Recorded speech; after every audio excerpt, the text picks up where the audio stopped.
So this is a different topic that I discussed in the morning. So this is not actual nutritional biochemistry. This is related to the entomology, I guess. So anyway, two of my co-authors are also present here, so you can ask questions from them as well at the end of the presentation if you like. So the idea of this project was to develop a method to control the mosquito population, because it is a burning issue at the moment at the country, maybe globally, with no answer, no remedy. So as you know, the mosquitoes are acting as vectors for a number of human as well as animal diseases. As you know, at the moment, it's a big problem of a vector-borne disease called dengue. And as we have seen in the previous presentation, filariasis, elephantiasis, and some other problems as well, for example, malaria, Japanese encephalitis. In the case of animals also, we find some disorders or diseases which are caused by the problem, like cerebrospinal nematoiditis in goats. So therefore, we as a team decided to intervene this problem, and we are going to present that the developments to this forum. Before going to that, actually, I would like to recall some of the recent news articles which appeared on online papers.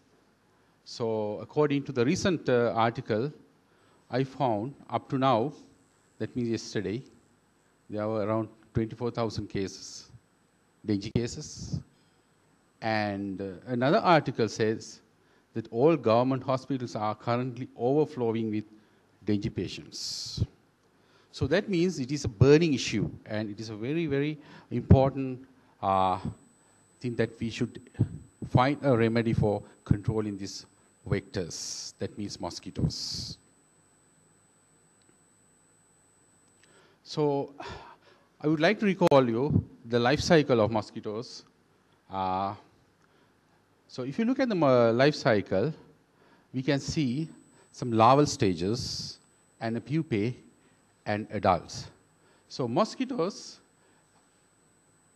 are actually in the larval stages are very attractive for controlling the mosquitoes, because very easy. Because they breed in water and they inhabit in water, so very easy to intervene in these stages. But the problem is, recently, you might know that the government is trying to control these mosquito vectors by killing larvae, that means use larvicide. They use bacteria, BTI. But the problem of BTI is, as we know, that it doesn't affect against some of the stages, for example, last instars, for example, fourth instars, and the pupae.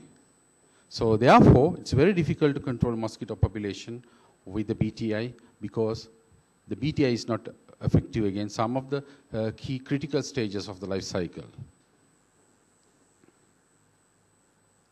So other thing is that we can use fumigation with some insecticides.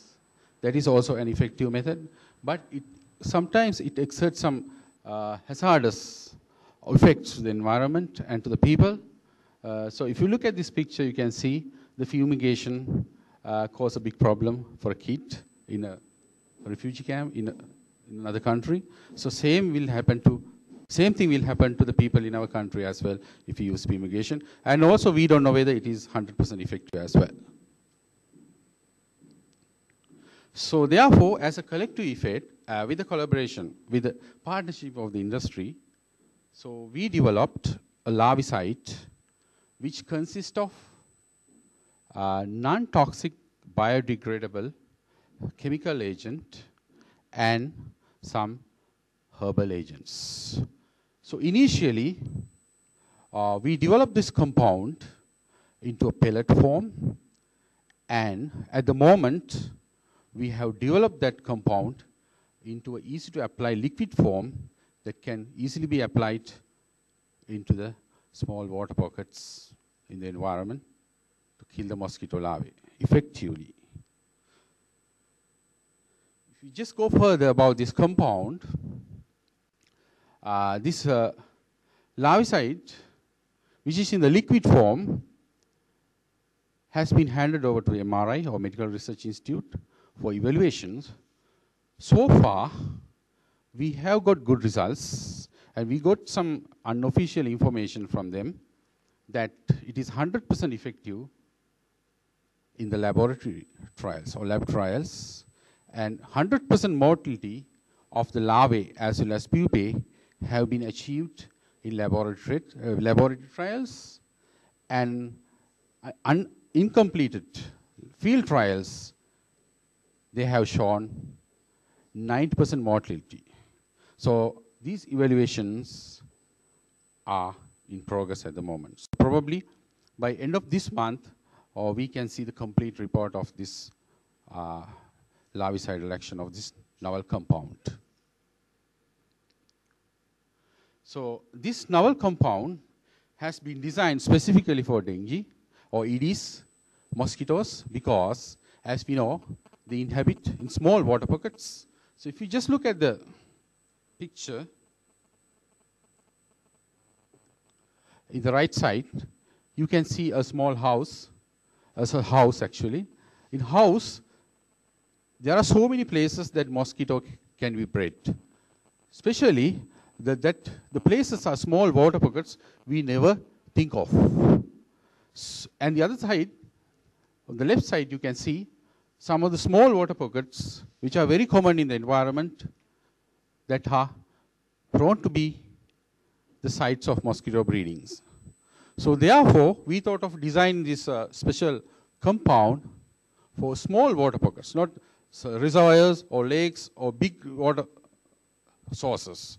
This is just for small water pockets which has a huge potential as dengue mosquito or the Aedes mosquito breeding sites.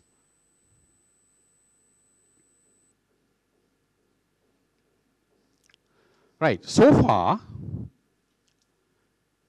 in previous studies, actually we have already evaluated the efficacy of, efficacy of this compound in some studies that were performed previously. And some of the results actually have been already presented in Sri Lanka Veterinary Association scientific sessions which were held last month. And in that study, we found that its optimum effective dose was 250 parts per million. But there was a problem. The problem was, in another study, we found this particular dose would cause some adverse impacts on other non-targeted organisms. So we found that it exerts 100% mortality in Artemia or brine shrimp, which is not a targeted organism. This is a non-targeted organism. Therefore, in this particular study, we wanted to re-examine its efficacy. That means we have done it previously, we have seen that, but we want to see it again. The other one is to address the important issue that what is the impact of this compound on the non-targeted organisms in the environment. So therefore, we use, for the second objective, the WHO protocol, where they use the organism that I told you, the brine shrimp, or Artemia salina, and we evaluate the toxicity of this compound on that organism. So for that, we use that most effective dose. That means 250 parts per million dose on Artemia salina. We use that protocol, WHO protocol,